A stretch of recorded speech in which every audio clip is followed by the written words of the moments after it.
Welcome to From Cubicle to Calling Spiritual Entrepreneurship Unlocked. In today's episode, we are joined by the incredible Dr. Asanee Brogan, a life coach, entrepreneur, diviner, author, and former teacher who left behind the traditional classroom to embrace her true calling. For years, Dr. Brogan found herself confined by a system that stifled her soul's purpose, unable to fully express her unique gifts. But she trusted the whispers of her heart and the guidance of her intuition and embarked on a bold journey into spiritual entrepreneurship. In this episode, she will share how she broke free from a life that no longer served her, stepped into the unknown, and unlocked a path that brought her closer to her true self. Well, thank you so much, Dr. Asanee Brogan, for being here, for having. I'm just so excited because I'm inspired by your journey. I was able to look at your background and all that you're doing, your teaching presence. There's just such a wise energy. I said this to you just now, but just such a wise energy that comes across. And I know that you have so much to share from your experience and from what you go through. And so, could you just start this interview by telling us a little bit about your occupational and educational background? Okay, thank you for having me. It's definitely such a pleasure to come on this stage and to talk about these different components of spiritual entrepreneurship. So, my background occupationally is in healthcare administration.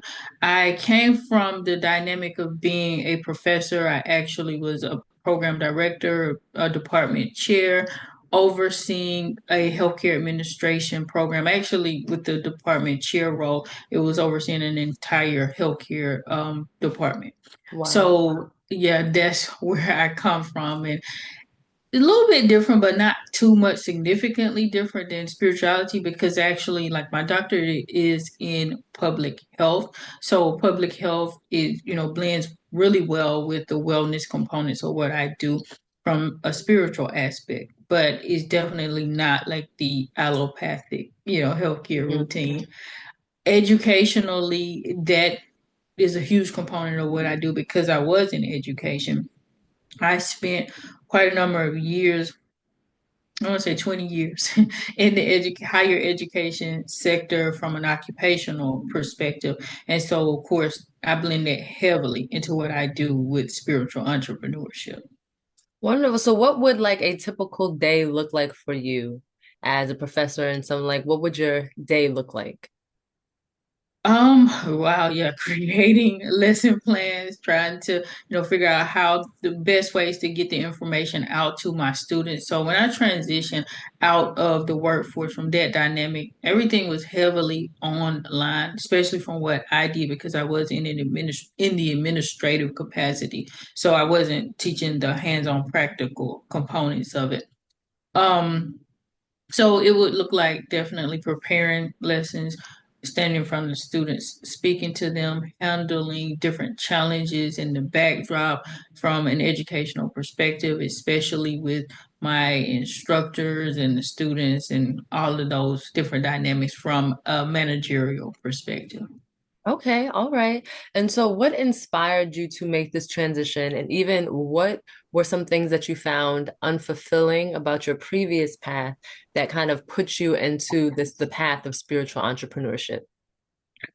I started to lose interest in what I was doing from an educational perspective, and specifically from the healthcare dynamic. So I've always leaned toward holistic health. However, I was teaching and I was trained in an environment to focus on Western medicine, allopathic care, which even when I was teaching it, I didn't believe in those Right. dynamics. However, that was my training, that was my background. Mhm. And I did it and I did it well. I've always loved education. So that wasn't a problem for me. And to be honest, I really enjoyed what I was doing, right? But there came a space where I became so like disenchanted I guess Mm. that would be the word with what I was doing. I was bored. My work was unfulfilling. I didn't feel like I was doing what I knew, and it wasn't even not feel like I knew I was not doing what I was meant to do. And, a series of events transpired to where, not to get too deep into what happened in my previous job, because I know that it was a spiritual reckoning that occurred that forced Mhm. me to just come on out of that full time. But it was a situation where I was basically put in a position to where I was required to work but not get paid for the extra work I was, asking. Not that I wasn't getting paid at all. I was getting paid and I was making really decent money. However, I was put in a position at one point where I was being asked to do extra work and not get paid for it. However, other people were. And it was a very unique situation because there was a major transition at my job to where it forced that position. It wasn't a situation where it was like directed specifically at me, but it put me at an unfair advantage, a disadvantage rather, as well as some other people because of the transition that was going on. And so that was a key moment for me to be like, okay, it's really time for me to get out of this and transition to the next step. Yes. And I find that when I speak to spiritual entrepreneurs, we all have that internal, like, knowing the difference between what we're supposed to be doing and what we are doing. It's like a battle between the internal and the external. And I always reference the song in Mulan, Reflect, when she says, "Who is this girl I see staring straight in front of me? When will my reflection match who I am inside?"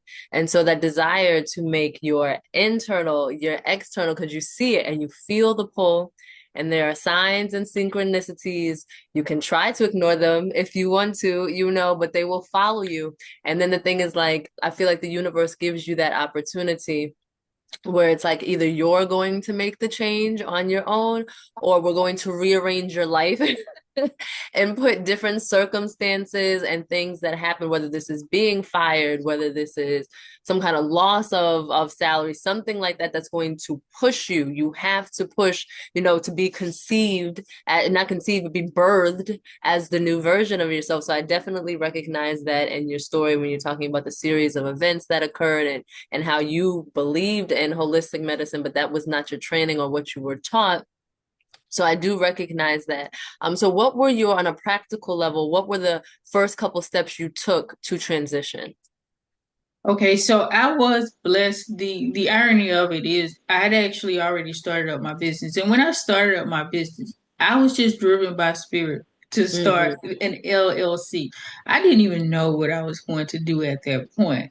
And so I just was like, okay, I'm gonna do an LLC. And I went and got the license, had no idea, Mm-hmm. right, where I wanted to What was go. And going? right. And I was still working at the time. So do let me, track back to that Mm-hmm. dynamic. I was still very much so active full time, more than full time Right. in the workforce at that particular moment.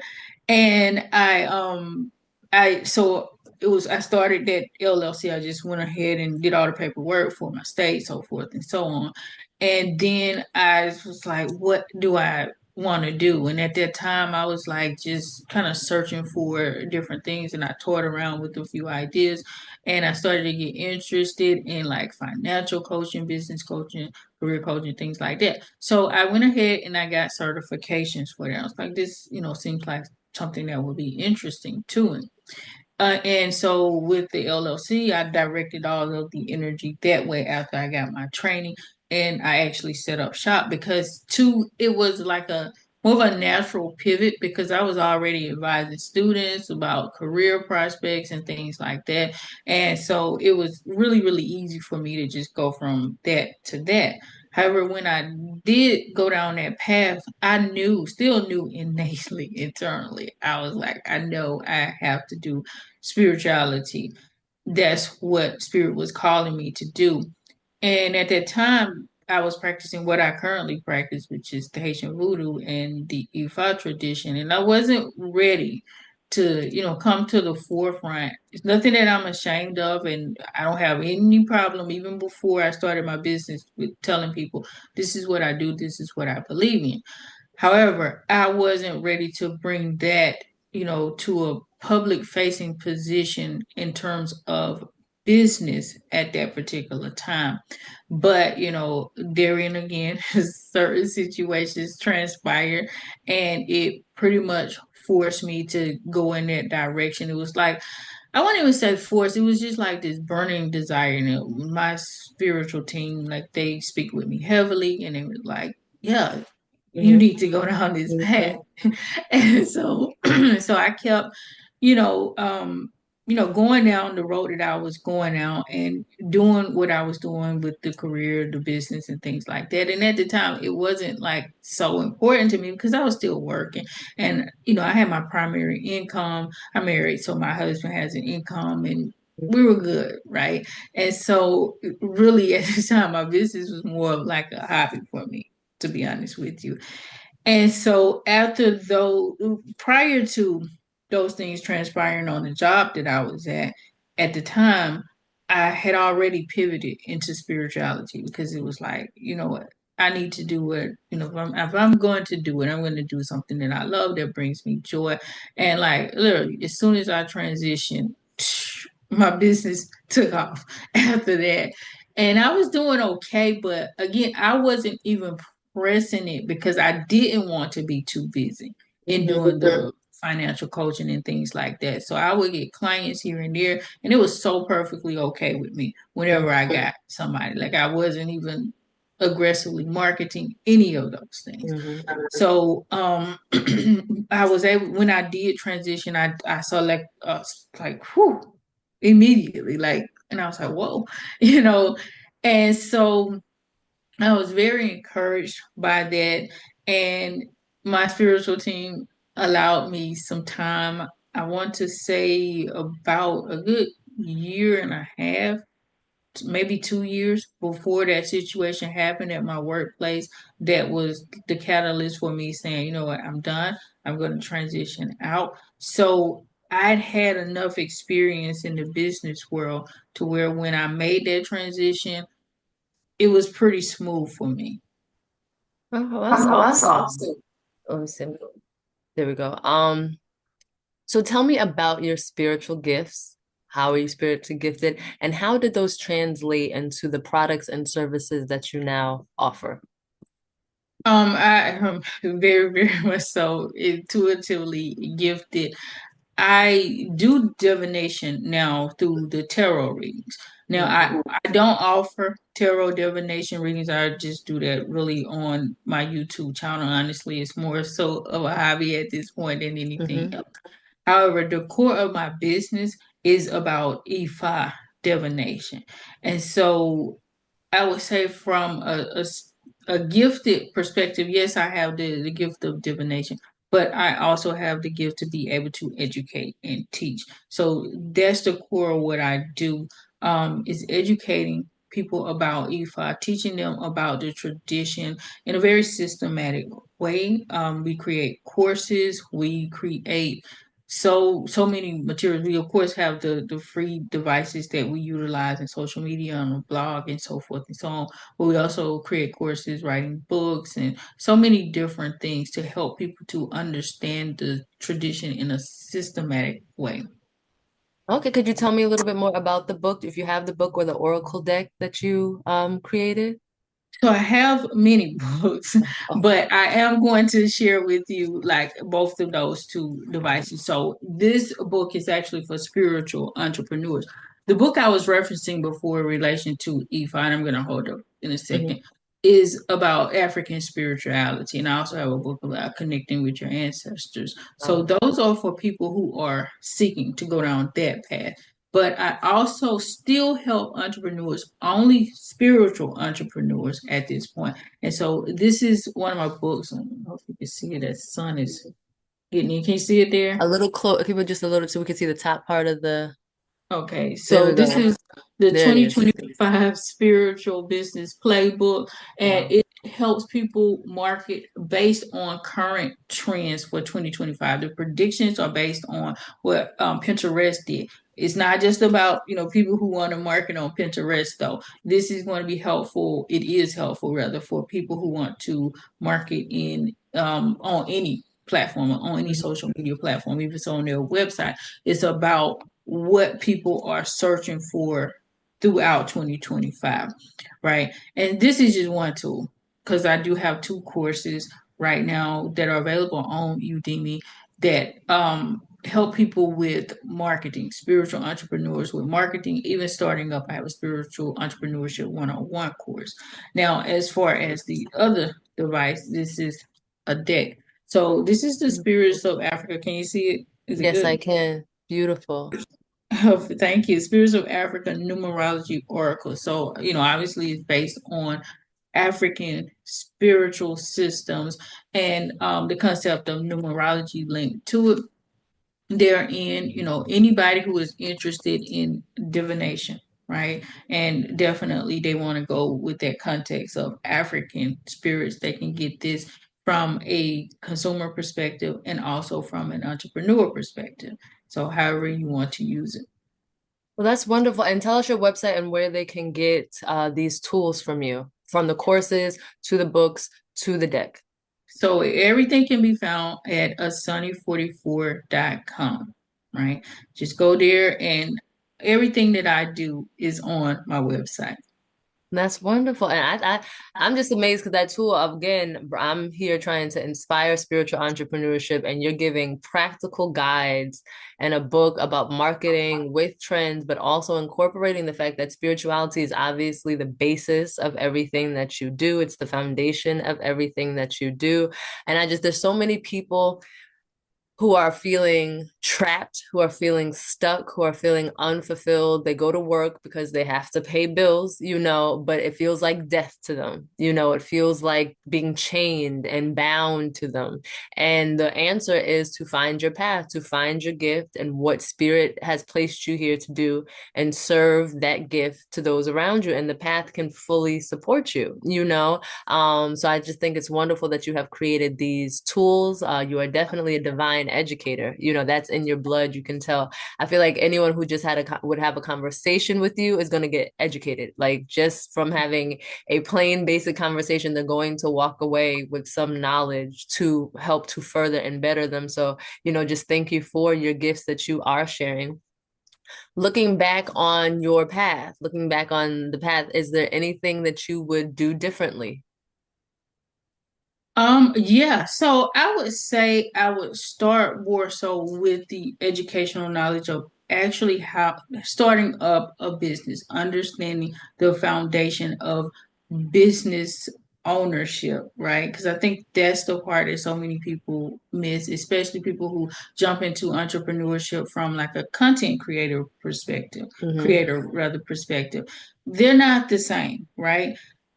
They have many of the same dynamics behind them, but people often confuse being a content creator with being a business owner. And those two dynamics are not the exact same thing. They can be linked, they should be linked, right? If you're doing especially content creation, you should definitely have a business.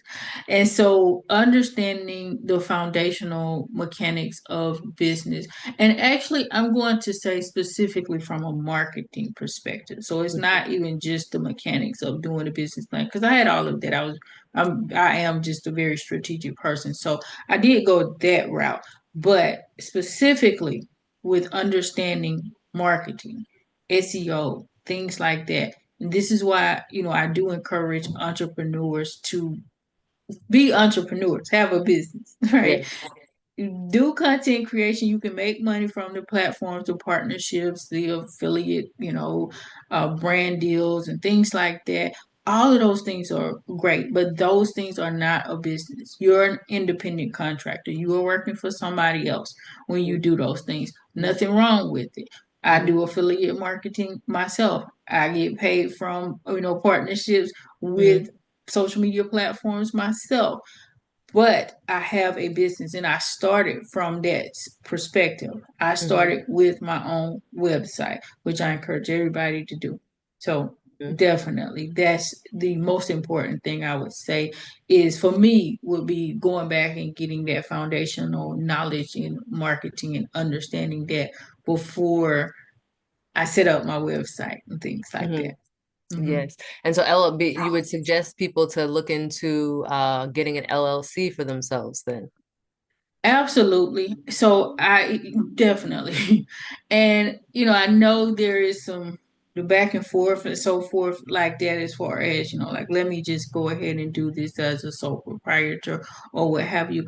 I suggest the LLC because it protects you in so many different ways. It separates your personal and your business finances because anything along the way can happen, especially when we're talking about spirituality, right? Because spirituality isn't as concrete as some other industries. Somebody gets a reading. They may not like what happened in that reading.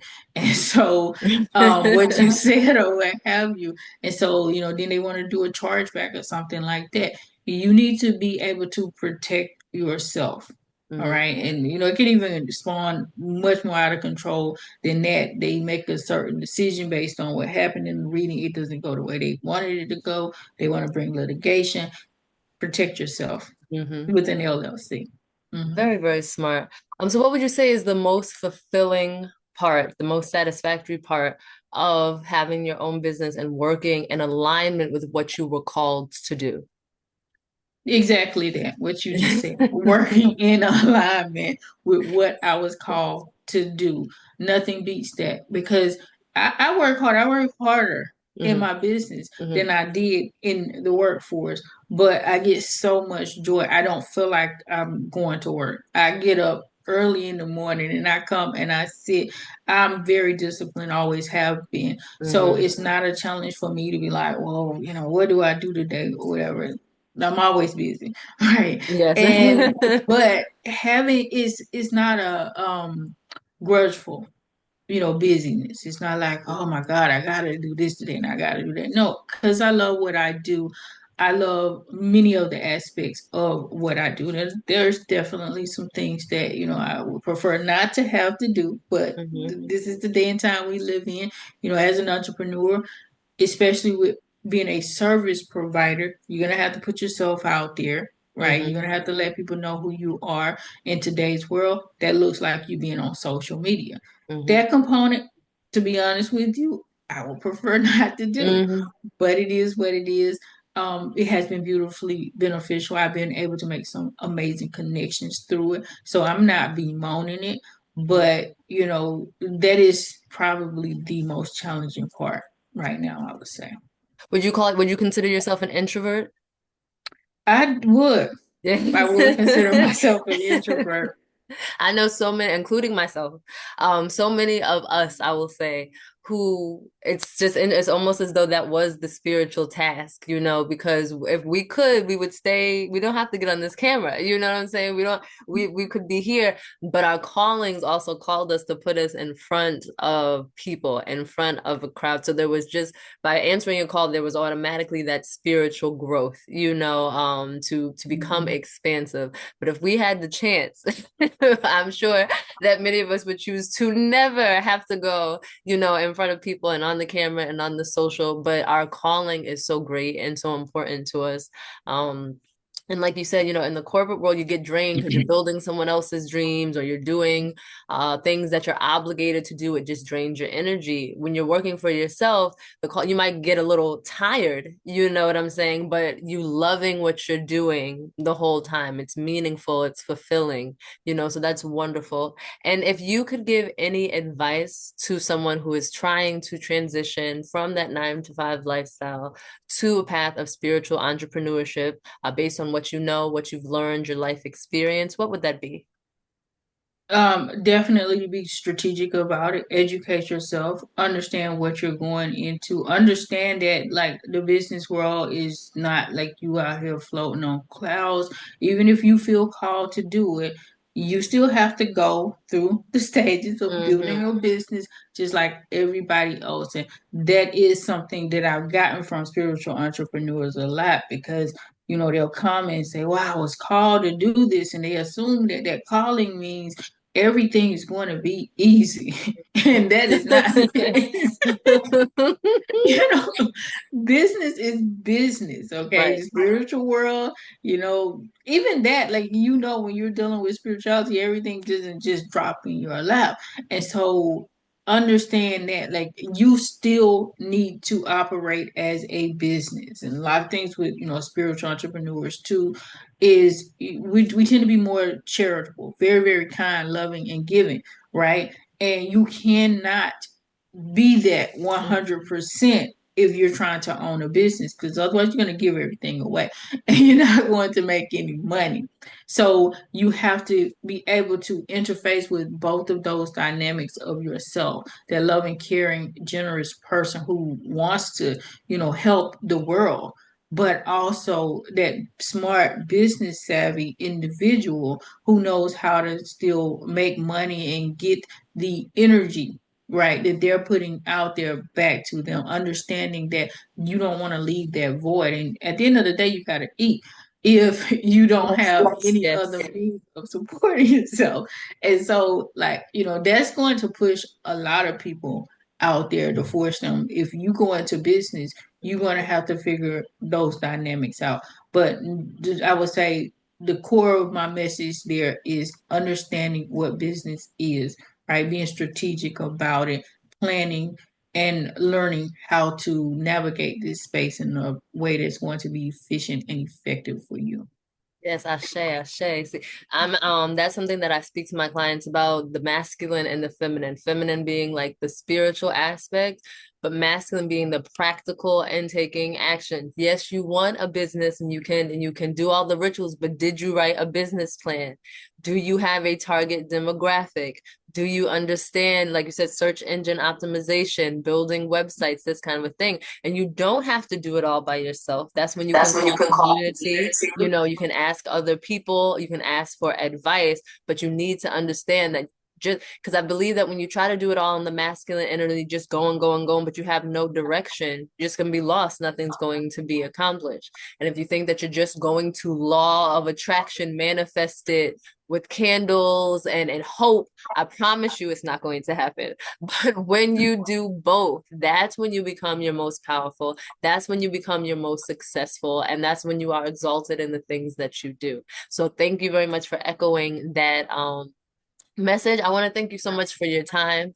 Your journey has been definitely very inspirational. We're going to definitely put your information in the caption, your website and your social medias where people can find you, because those tools that you have created are crucial. I think they're going to be very, very helpful to any spiritual entrepreneur, someone who's trying to make that transition. So I want to thank you so much for your time today, and I hope that you have an awesome rest of your day. Absolutely. And thank you for your time. Thank you for what you're doing, because I think it's so very important and relevant in today's world for this type of message to get out. Like, we need to integrate the both, as you said, that masculine and feminine energy. So I appreciate it. It was an amazing experience here. You have a great one. To everybody else, have a great one. I say, guys, have a very blessed and beautiful day and beyond.